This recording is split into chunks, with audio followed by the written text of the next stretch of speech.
Olá, pessoal, boa noite a todos. Hoje nós iremos ver a disciplina de administração de laboratório, certo? A gente vai ver como é feita essa gestão da qualidade laboratorial, certo? Os laboratórios de análises clínicas, eles são fundamentados em um processo dinâmico, na qual se inicia na coleta do espécime diagnóstico, que é a amostra biológica obtida adequadamente para fins de diagnóstico laboratorial, que é o que a gente chama de coleta de sangue, certo? E se finaliza com a emissão de um laudo. Didaticamente, esse processo ele pode ser dividido em 3 fases: pré-analítica, analítica e pós-analítica, certo?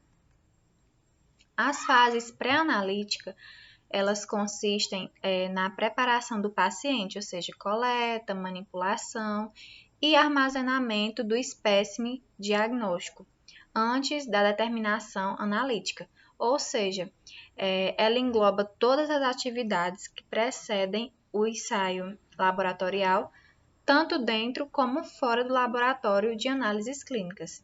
Já a fase analítica, ela se inicia com a validação do sistema analítico através do controle de qualidade interno, certo?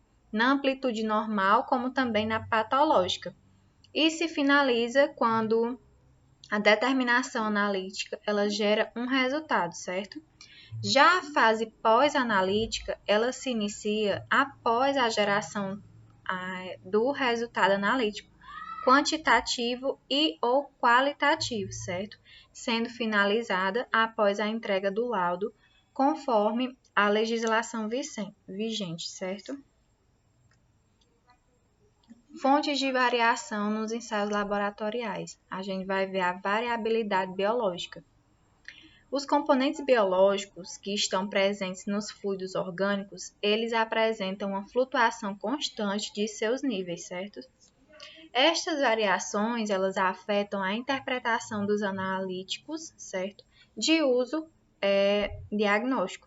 E os principais fatores que influenciam na magnitude da variação dos parâmetros biológicos, elas são classificadas em 3 grupos: as variáveis pré-analíticas, analíticas e biológicas, certo? Que a gente vai ver na próxima figura. As fontes de variação, elas se dividem entre pré-analítica, certo? Que é o jejum, postura, anticoagulante, o tempo de transporte, a centrifugação e a estocagem. A biológica, que é a resposta metabólica do indivíduo aos fluxos hormonais, e a analítica, que é a metrologia, o instrumento, se é reagente, interferentes, a calibração e a manutenção dos equipamentos, certo? Que é a que faz a análise. Ou seja, a gente pode didaticamente falar nas fontes de variação que a gente pode classificar. Pré-analítica, né? A pré-análise, o preparo. A parte biológica, a parte onde é feita a coleta biológica, certo?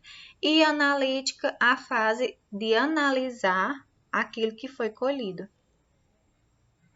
E também tem a fase extra-analítica, ou seja, extra-análise, que atualmente ela se entende como a fase somatória dos procedimentos, como também dos processos relacionados às fases pré- e pós-analítica, ou seja, antes e após a análise, certo? E ela é responsável por mais de 2/3 de todos os erros atribuídos ao laboratório de análises clínicas, e há apenas alguns procedimentos de rotina para a detecção de não conformidades, né, neste domínio de atividade, certo? E nessa fase, os procedimentos eles envolvem a flebotomia, que é fundamental para a obtenção do espécime diagnóstico sanguíneo, certo? E são pouco estudados, certo? No que diz respeito às principais fontes de erros, como também nos procedimentos relacionados ao processo de gestão da qualidade. A competência laboratorial, que é o que faz ter uma gestão eficaz e eficiente, certo? Que o Inmetro ele utiliza a ISO IEC 17 025, que é para reconhecimento formal dos laboratórios. E o objetivo da ISO, ela é especificar os requisitos para que um laboratório ele possa demonstrar suas competências em realizar ensaios, calibrações, incluindo as amostragens, certo? Que é muito importante, pessoal, para que evite erros, falsos negativos, falsos positivos, certo?